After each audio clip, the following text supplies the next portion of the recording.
그 후에 모세와 아론이 바로에게 가서 이르되 이스라엘이 하나님 여호와께서 이렇게 말씀하시기를 내 백성을 보내라. 그러면 그들이 광야에서 내 앞에 절기를 지킬 것이나 하셨나이다. 바로가 이르되 여호와가 누구이기에 내가 그의 목소리를 듣고 이스라엘을 보내겠느냐. 나는 여호와를 알지 못하니 이스라엘을 보내지 아니하리라. 그들이 이르되 히브리인의 하나님이 우리에게 나타나셨은즉 우리가 광야로 사흘길쯤 가서 우리 하나님 여호와께 제사를 드리려 하오니 가도록 허락하소서. 여호와께서 전염병이나 칼로 우리를 치실까 두려워하나이다. 애굽 왕이 그들에게 이르되 모세와 아론아 너희가 어찌하여 백성의 노역을 쉬게 하려느냐. 가서 너희의 노역이나 하라. 바로가 또 이르되 이제 이 땅에 백성이 많아서거늘 너희가 그들로 노역을 쉬게 하는도다 하고 바로가 그날에 백성의 감독들과 기록원들에게 명령하여 이르되 너희는 백성에게 다시는 벽돌에 쓸 집을 전과 같이 주지 말고 그들이 가서 스스로 집을 줍게 하라. 또 그들의 수요대로 그들에게 만들게 하고 강하지 말라. 그들이 게으름으로 소리질러 이르기를 우리가 가서 우리 하나님께 제사를 드리자 하나니 그 사람들의 노동을 무겁게 함으로 수고롭게 하여 그들로 거짓말을 듣지 않게 하라. 백성의 감독들과 기록원들이 나가서 백성에게 말하여 이르되 바로가 이렇게 말하기를 내가 너희에게 집을 주지 아니하리니 너희는 집을 찾을 곳으로 가서 주우라. 그러나 너희 일은 조금도 감하지 아니하리라 하셨느니라. 백성이 애굽 온 땅에 흩어져 곡초 그루터기를 거두어다가 짚을 대신하니 감독들이 그들을 독촉하여 이르되 너희는 집이 있을 때와 같이 그날의 일을 그날에 마치라 하며 바로의 감독들이 자기들이 세운 바 이스라엘 자손의 기록원들을 때리며 이르되 너희가 어찌하여 어제와 오늘에 만드는 벽돌의 수요를 전과 같이 채우지 아니하였느냐 하니라. 이스라엘 자손의 기록원들이 가서 바로에게 호소하여 이르되 왕은 어찌하여 당신의 종들에게 이같이 하시나이까. 당신의 종들에게 짚을 주지 아니하고 그들이 우리에게 벽돌을 만들라 하나이다. 당신의 종들이 매를 맞사오니 이는 당신의 백성의 죄니이다. 바로가 이르되 너희가 게으르다 그러므로 너희가 이르기를 우리가 가서 여호와께 제사를 드리자 하는도다. 이제 가서 일하라. 짚은 너희에게 주지 않을지라도 벽돌은 너희가 수량대로 바칠지니라. 기록하는 일을 맡은 이스라엘 자손들이 너희가 매일 만드는 벽돌을 조금도 감하지 못하리람을 듣고 화가 몸에 미친 줄 알고 그들이 바로를 떠나 나올 때에 모세와 아론이 길에 서 있는 것을 보고 같이 읽습니다. 그들에게 이르되 너희가 우리를 바로의 눈과 그의 신하의 눈에 미운 것이 되게 하고 그들의 손에 칼을 주어 우리를 죽이게 하는도다. 여호와는 너희를 살피시고 판단하시기를 원하노라. 아멘. 1절 말씀을 보시면 이게 참 평범한 말들이죠. 그 후에 모세와 아론이 바로에게 가서 이르되 이스라엘 하나님 여호와께서 이렇게 말씀하시기를 내 백성을 보내라. 내 백성을 보내라 이건 되게 유명한 말입니다. 그러면 그들이 광야에서 내 앞에 절기를 지킬 것이니라 하셨나이다. 모세는 하나님을 가린다고 갑니다. 그렇죠? 또 바로 앞에 서라고 한다고 서고 또 바로에게 말하라 그런다고 말합니다. 이게 그런데 쉬운 게 아니라는 걸 우리가 잘 알죠. 이게 쉬운 게 아니에요. 학교 선생님 아니고 돈을 주고 보내는 아이들 학원의 선생님을 만나는 것도 보자고 해도 되게 부담스럽고 굳이 내가 만날 일을 만들고 싶지 않은데 모세는 애굽의 바로 왕에게 가린다고 가고요. 바로 앞에 서라고 한다고 서고요. 말하라고 한다고 말합니다. 자, 하나님은 말씀하신 것이고 모세는 적용하는 것이죠. 그렇죠? 이것이 신앙생활의 처음이고 시작이고 출발이기도 하고 전부이기도 하고 이것 없이는 아무것도 없는 것입니다. 어제 큐티 본문 4장 29절에 보시면 어제 큐티요.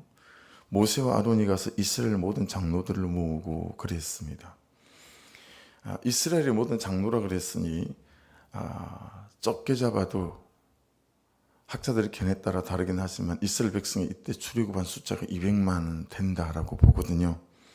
10,000명당 1명만 해도 장로의 수가 200명이 되는 거잖아요. 그렇게 많은 사람이 모였어요. 근데 여러분, 바로 왕 앞에 선 사람은 모세와 아론밖에 없어요. 가는 중에 다 빠져나간 거죠. 무섭고 두려우니까. 그러니까 이 평범해 보이는 말이, 이 평범해 보이는 삶이 우리에게는 참 어렵죠. 말씀하시고 하나님은, 말씀은 말씀하시고 나는 십자가 지는 적용을 하고, 성령 하나님은 우리가 그렇게 살아갈 수 있도록 도우시고, 이게 너무 중요하다라고 하는 거죠. 그래서 다시 한 번 더 요한복음 1장 1절 태초에 말씀이 계시니라. 이 말씀이 하나님과 함께 계셨으니 이 말씀이 곧 하나님이시니라. 그러니 여러분, 성경은 하나님이 해놓으신 말씀들을 엮어놓은 책이 아니고 요한복음 1장 1절 말씀에 근거할 때 말씀이 하나님이에요. 오늘 우리가 읽었던 이 말씀이 하나님이다. 이게 성경이 딱 정의하는 거예요. 그러니 우리가 새벽마다 아침마다 말씀을 보고 출발하는 건 하나님이 말씀하시는 거죠. 우리가 할 일은 이 말씀을 붙잡고 십자가 지는 적용을 하는 거다라고 하는 것이 우리의 가장 신앙생활의 시작이고 출발이다라고 하는 거죠. 말씀은 말씀하시고 우리는 십자가 지는 적용을 하고. 그런데 이 가장 기본적이고 본질적인 습관이 우리에게 잘 되어져 있지 않다라는 거죠. 이보다 중요한 삶이 없음에도 우리는 이걸 잘 훈련받지 못했어요. 훈련하지도 않았습니다. 말씀은 말씀하시고 우리는 들으며 들은 대로 들리는 대로 적용하고 이 적용에 순종하는 삶을 살기 위해 힘을 다하고, 이것이 신앙생활의 A부터 Z까지다라고 하는 거죠. 이런 사고체계, 의식체계, 삶의 방식, 삶의 패턴이나 라이프 스타일이 잘 연습되고 훈련되어서 굳어져야 되겠다. 그래서 1절에 내 백성을 보내라. 그러면 그들의 광야에서 내 앞에 절기를 지킬 것이니라. 자, 이 말씀이 하나님이 없는 핑계를 만드셔가지고 바울을 속이거나 하려고 하나님이 한번 해보시는 빈말이 아니라는 거죠. 목적은 따로 있어요. 근데 그렇게 말해서는 바로가 안 보내줄 것 같으니까 바로가 혹할 만한 다른 이유를 만들어서 바로의 비유를 맞추고 속이고 그런 목적으로 궁여직책으로 꺼낸 말이 아니다라는 거예요. 여러분, 내 백성을 보내라. 그러면 그들이 광야에서 내 앞에 절기를 지킬 것이니라. 자, 이 말씀을 근거해서 대답해 보십시오. 하나님이 생각하시는 출애굽의 목적이 무엇입니까? 그들이 하나님 앞에서 절기를 지키는 거죠. 그것도 광야에서. 그렇죠? 절기는 하가그라는 히브리어를 씁니다. 기본적으로 세 가지 예배를 말해요. 유월절이나 초막절이나 오순절이나 이런 기본적인 예배를, 절기를 말하는데, 근데 여러분, 이 절기 하가그 속에는 춤추다라는 뜻이 들어 있습니다. 춤추다. 결국 하나님이 생각하시는 출애굽의 목적이 뭐죠? 춤추며 예배하게 하는 것입니다. 절기를 지키게 하는 거니까. 춤추며 예배하게 하는 게, 그것도 광야에서. 먼저는 죄의 종로로 타고 혈기의 종로로 타고 무기력함의 종로로 타는 애굽에서의 출애굽이 있어야 됩니다. 그 나의 출애굽 뒤에 내가 꼭 해야 할 것, 이 출애굽을 출애굽으로 지키고 승리할 수 있는 일이 뭐죠? 예배하는 백성이 되어지는 겁니다. 그래서 싱크 양육의 1과가 나의 출애굽이에요. 2과의 주제는 뭐냐면 예배입니다. 먼저 나의 출애굽이 있어야 돼요. 그런데 그 나의 출애굽이 매일 새벽마다 있어야 합니다. 작심일일. 그리고 이 하루의 작심일일을 지킬 수 있게 하는 것은 말씀이고, 그죠? 예배이다라는 거죠. 이런 출애굽이 날마다 우리에게 일어나야 될 일들이다라는 거죠. 여기 광야, 미드바르라는 것은 황무지라는 뜻이거든요. 우리는 예배를 모든 것이 따라줄 때 현실적으로 갖춰졌을 때, 기쁠 때, 뭔가 되어진 것이 있을 때 하는 것이라는 개념을 갖고 있어요. 그런데 말씀은 예배는 인생의 광야의 때를 보낼 때 드리는 거다라고 말씀하시는 거잖아요. 그것도 춤추면서 말이죠. 재정 때문에 미치고 팔딱 뛰겠는데 그때 춤추며 예배하는 것이래요. 병이 들어 곤고해 죽겠는데 그때 춤추며 예배하는 것이라고 말씀하고 있습니다. 여러분, 우리 입장에서는 이 말이 참 어려운 얘기예요. 자, 그런데 보세요. 하나님 입장에서 왜 그렇게 하시겠나라는 걸 생각 한번 해보십시오. 우리 입장에서는 재정의 광야를 만나서, 질병의 광야를 만나서 너무 힘이 들어요. 춤추고 예배할 만한 심정도 안 되고 현실도 안 돼요. 그런데 춤추고 예배하라는 거예요. 그러면 하나님 입장에서는 왜 그렇게 우리에게 무리해 보이는 요구를 하시겠느냐라고 하는 하나님 입장에서의 생각을 해보시게 되면 금방 이해가 되어져요. 왜 그러겠어요?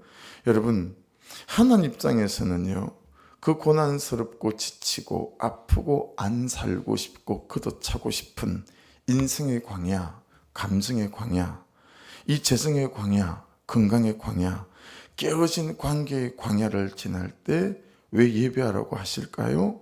그것도 춤을 추면서 그때 하나님이 만나주시니까요. 그때 하나님이 만져주시니까요. 예배 속에서. 그때 예배 속에서 하나님이 고쳐주시고 회복시켜 주심이 있기 때문이다. 왜냐하면 여러분, 하나님이 회복시켜 주고 싶으셔도 우리의 심령이 가난하지 않으면 여러분, 하나님의 은혜가 못 뚫고 들어온다는 거 경험해 보시지요. 왜 굳이 예수께서 그물질을 하는 그 전날 베드로에게 찾아오지 아니하시고 밤새 그물질을 했음에도 고기 한 마리 잡지 못하는 빈배가 되어졌을 때야 주님께서 베드로를 찾아오셨는가? 그때서야, 빈배가 되어서야, 곤고해서야 이 하나님의 은혜가 그에게 와닿기 때문이고 뚫고 들어올 수 있기 때문인 거죠. 여러분, 그러니 광야를 만났을 때 춤추며 예배할 수 있는 믿음이 있기를 주의 이름으로 축복합니다. 그때가 오히려 더 예배할 때입니다. 그게 사는 길이고 살아나는 길이고 살아난 내가 그를 살릴 수 있는 때입니다. 그래서 엎어지고 넘어지고 자빠졌을 때 예수 믿는 우리는 그게 실패가 아니에요. 과정일 뿐이에요. 할렐루야. 그 과정 속에서, 그래서 항상 기억하세요. 안 자빠지고 안 넘어지는 사람이 성숙한 사람 아니에요. 금방금방 벌떡벌떡 일어나는 사람이 성숙한 사람이다. 인생의 가장 힘들고 고통스러운 광야를 지날 때 따라하십시오. 너는 너를 예배 안에 두어라. 할렐루야.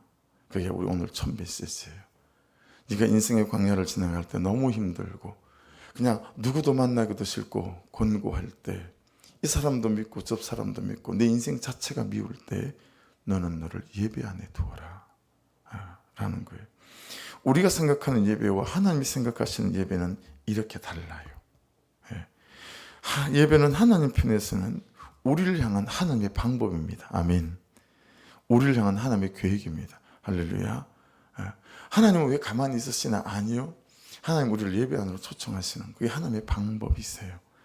그러니 여러분, 예배는 하나님 편에서는 우리를 향한 하나님의 방법이고 계획이니까요. 예배가 우리 편에서는 예배가 나의 목적인 것처럼 전부인 것처럼 살아야 한다. 이렇게 말할 수 있겠죠. 그렇죠? 그런데 우리는 예배를 선택 상황에 넣습니다. 할 것인가 말 것인가, 대면인가 비대면인가. 예배는 내가 할 수 있는 선택사항 중에 하나에 들어가 있지 않습니다. 아멘이시죠? 예배는 여러분의 선택사항, 저의 선택사항이 아니에요. 또 한 가지, 광야, 믿어봐, 황무지가 주는 의미가 뭐죠? 삶이에요. 그렇죠? 그러기에 여러분, 수직적인 하나님과의 관계, 십자가도 이게 먼저잖아요. 하나님과 나와의 관계. 이 수직적인 하나님과의 예배가 되면 수평적인 삶의 예배, 관계의 예배가 되게 되어 있습니다. 그러니 수직적인 그분과의 관계, 예배 속에서 수평적인 내 삶이라고 하는 예배를 여러분 잘 살아낼 수 있는 은혜가 항상 저와 여러분 안에 충만히 공급될 수 있기를 주의 이름으로 축복합니다. 예. 우리는 뭔가 안 되고 부대낄 때 지지고 볶는 우리의 삶이 뭐가 잘못된 게 없나 살피고 더 열심을 내고 무엇을 보충하고 더하고 빼고 하잖아요. 그런데 따라해 보십시오. 수평을 살피기 전에 수직을 살펴라. 할렐루야. 왜 자꾸 어그러지고 삐거덕거리고 자꾸 왜 이러지? 내 수평적인 내 삶을 살피기 전에 수직적인 하나님과의 나와의 이 예배, 이걸 먼저 잘 살펴보시면, 그래서 여러분 이게 정돈되어지면 여러분 그 사람 앞에 가서 당신은 나보다 옳아요, 이거 한마디만 회복이 돼요. 근데 그는 나보다 옳도다 할 힘이 없어요. 왜냐면 내가 옳으니까. 뭐가 안 된 거예요? 하나님과의 관계 안에서 내 안에 그만한 은혜의 분량이 없는 것이요. 들 말을 들었습니다가 되지 않는 것이요. 그렇죠? 2절 보십시오. 바로가 이르되 여호와가 누구이기에 내가 그의 목소리를 듣고 이스라엘을 보내겠느냐? 나는 여호와를 알지 못하니 이스라엘을 보내지 아니하리라. 바로에게도 오늘을 사는 우리에게도 가장 중요해 보이는 것은 뭐죠? 나에게 하나님이 하나님인 것이죠. 그래서 하나님이 이 자신이 있었던 거 아닙니까? 모세를 보낼 때 모세, 너에게 나 하나님이 너에게 하나님이기만 하면 내가 너 호르단신으로 바로에게 보내도 나는 자신이 있다, 이거거든요. 여러분 이게 우리의 자신감이기를 주의 이름으로 축복합니다. 하나님이 내 하나님이 되면 여러분 우리는 그냥 북극에 떨어뜨려 놔도 살 수 있는 사람이고요, 저 아마존에 갖다 놔도 살 수 있는 사람이 될 수 있는 거예요. 하물며 이런 현실에서 우리가 못 살겠어요? 살 수 있어요. 하나님이 내 하나님이기만 하면 문제 없어요. 근데 여기서 중요하고 좀 깊은 묵상 포인트가 하나 또 있어요. 누가 무엇이 어떤 것이 어떤 식으로 어떻게 나에게 하나님이 하나님인 것을 방해하는가라는 것입니다. 사람의 지식의 문제 이전에, 인식의 문제 이전에, 인정의 문제 이전에 하나님을 하나님으로 인정하지 못하게 만드는 영적 전쟁이 있다. 출애굽기는 이 배후에서 일어나는 영적 전쟁에 대해서 잘 미리 개념을 가지시고 말씀을 묵상하는 게 좋아요. 왜 그러냐면 바로가 나는 여호와가 누군지 모른다 이러잖아요.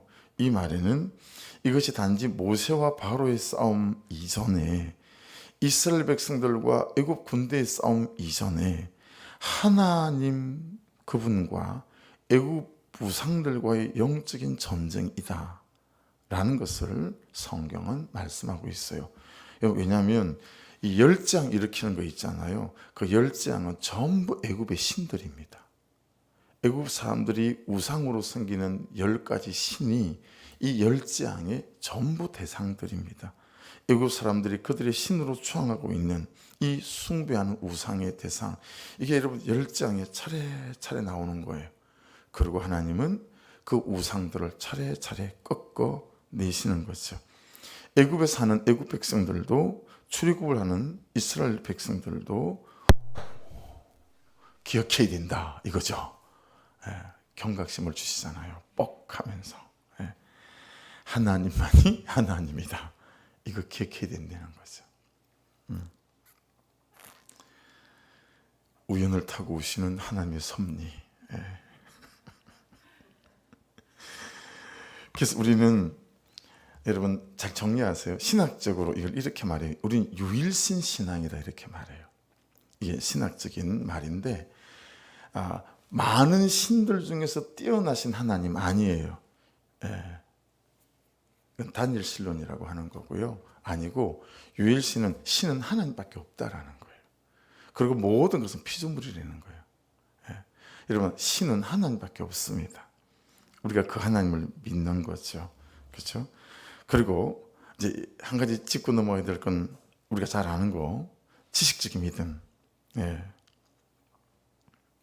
우리의 믿음이 지식적인 믿음으로 끝나지 않게 해야 된다. 자, 한 걸음 더 나아간 거예요. 이순신 장군 이 얘기로 여러분에게 자주 말씀드렸잖아요. 역사 속에 이순신 장군이 계셨고 그분이 이 나라를 건진 건 맞지만 그 이순신 장군이 지금 내 삶에 어떤 문제는 단 한 가지도 도움을 줄 수 없는 거잖아요. 뭐 오늘 하신 말씀이 있으신가 봐요. 뭐 천둥을 동원하시고 막 이러시잖아요. 그러니까 그렇게 예수를 믿어요. 역사 속에 있었던 예수, 모세의 하나님, 그래 인정하는데 그 하나님이 지금 내 삶의 문제에 대해서는 손끝 하나 까딱할 수 없는 하나님으로 생각하는 그리스도인이 사실 대부분 아닐까요? 그렇죠? 여러분, 이순신 장군처럼 예수를 믿지 않는 은혜가 우리에게 있어야 될 줄로 믿습니다. 근데 여기서 한 걸음 더 왜 이럴까요? 이 지식적인 믿음에서 한 걸음 더 나아가서 적용이 없잖아요.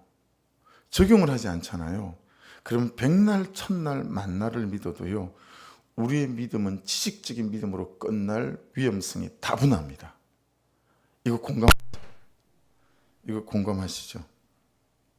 네. 말씀을 은혜 받았어요, 깨달았어요, 그리고 적용을 안 해요. 이게 큐티 위력이 여기에 있습니다. 네.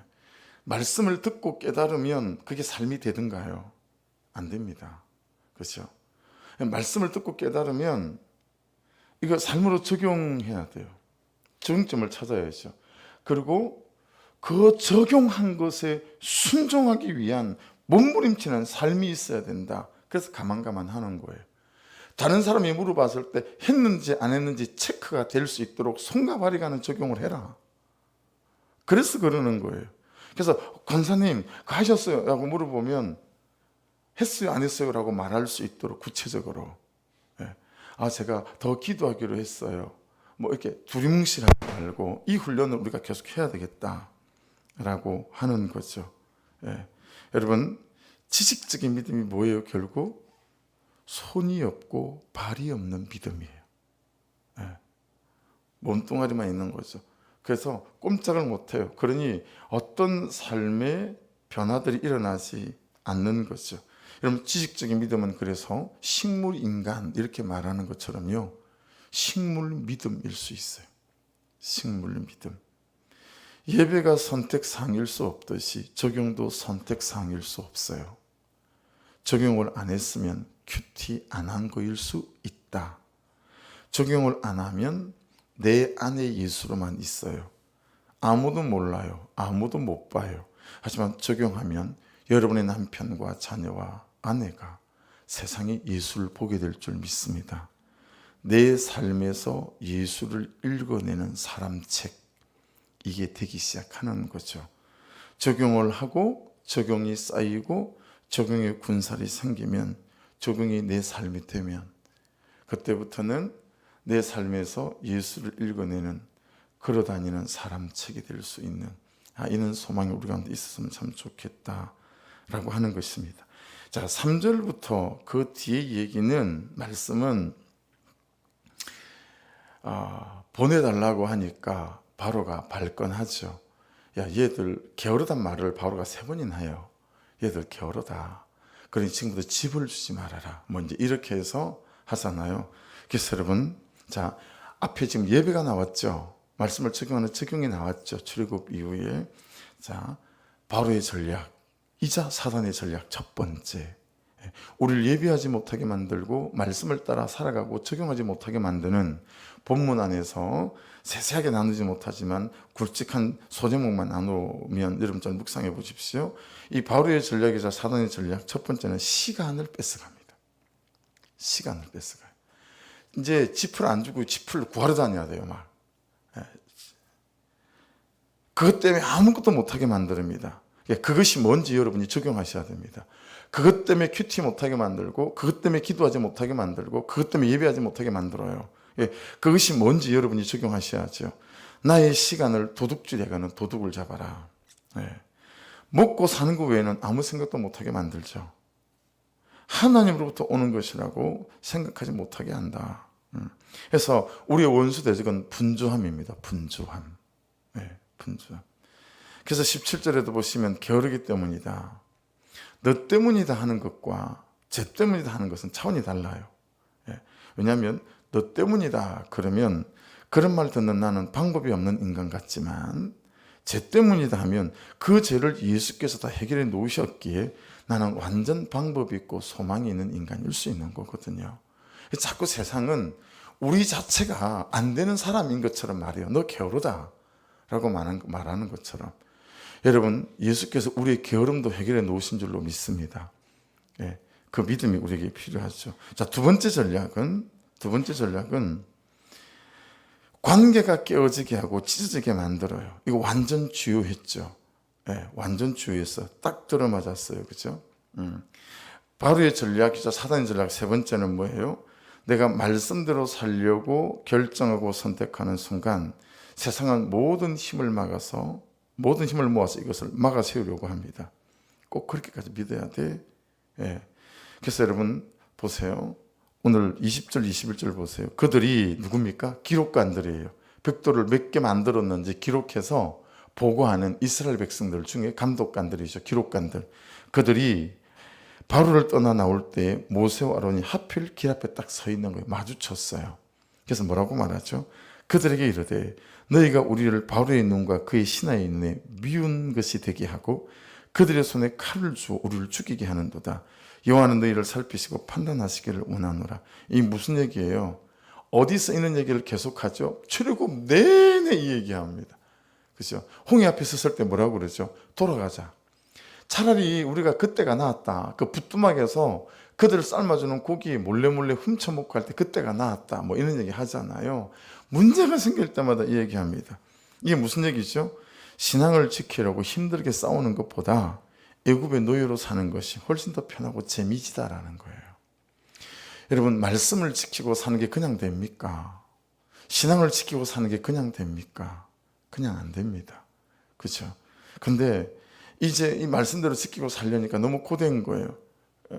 그래서 여러분, 사단의 전략, 관계가 깨어지게 만들고 찢어지게 만들고 완전 주요했죠. 네, 꼭 그렇게까지 믿어야 돼라고 말하게 만들고. 오늘 저는 키트 제목을 사단의 전략 이렇게 잡았습니다. 사단의 전략 이렇게 잡았는데, 여러분, 사단의 전략은 우리가 출애굽하지 못하게 만드는 것이고, 그리고 출애굽하고 난 뒤에 그 출애굽을 지킬 수 있도록 예배하지 못하게 만드는 것입니다. 예배를 선택하게 만드는 것입니다. 우리의 적용을 선택하게 만드는 것입니다. 그러려고 우리를 바쁘게 합니다. 분주하게 합니다.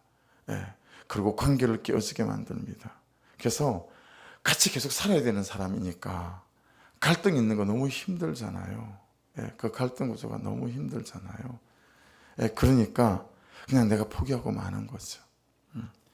오늘도 여러분 이 말씀 안에서 우리 안에 주시는 메시지들이 많이 있습니다. 그렇죠? 그래서 수평을 살피기 전에 수직을 살피는 것도 오늘 말씀이 우리에게 말씀하시는 것이고, 하나님이 하나님이기만 하면 하나님은 자신 있다라고 하는 것도 그렇고, 너는 너를 예배 안에 두어라. 오히려 광야 중에 있을 때 춤추며 기뻐할 수 있도록 예배 안에 두어라. 그게 하나님의 방법이다라고 하는 것에서도 또 우리에게 주시는 메시지가 있습니다. 오늘 말씀이 이 하루를 저와 여러분을 살리게 하시고 지키게 하시는 생명의 말씀이 될 줄로 믿습니다. 말씀 붙잡고 적용점을 찾아 또 적용하는 기도를 하시고, 하나님 말씀하셨습니다. 우리는 십자가에는 적용하면 되고요. 이 시간 기도할 때 성령께서 도우셔서 감당할 수 있을 만한 은혜, 이길 수 있을 만한 은혜를 허락해 주실 것입니다. 주여 한번 부르고 기도하시고, 어제 교회 단톡방에 건우 올렸어요. 그죠? 우리 교회 성도 지금은 아니고 또 아이도 아니지만 우리 교회 있었고 예배 또 드렸고 이사간 가정이잖아요. 그 가정 건우를 위해서 아주 중요한 때를 지나가고 있는 것 같습니다. 기도해 주시고, 또 신현상 목사님 성도님 중에 또 반찬을 만들어 오셔서 또 반찬도 갖다 드리고 했습니다.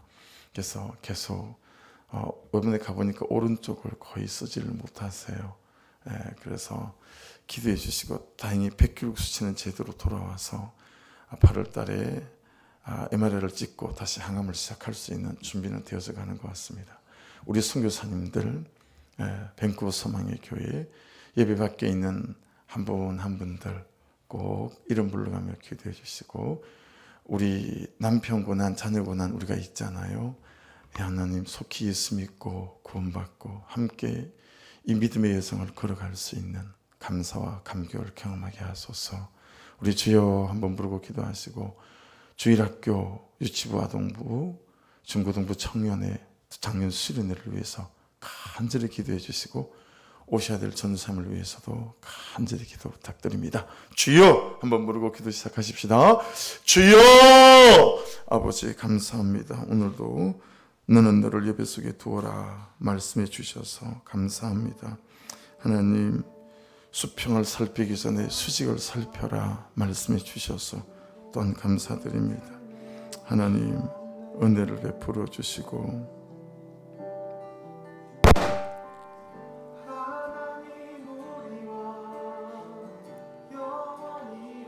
한 번만 더 뻑하면 오늘은 음악 없이 찬양을 들어보십시다. 왜 그런지.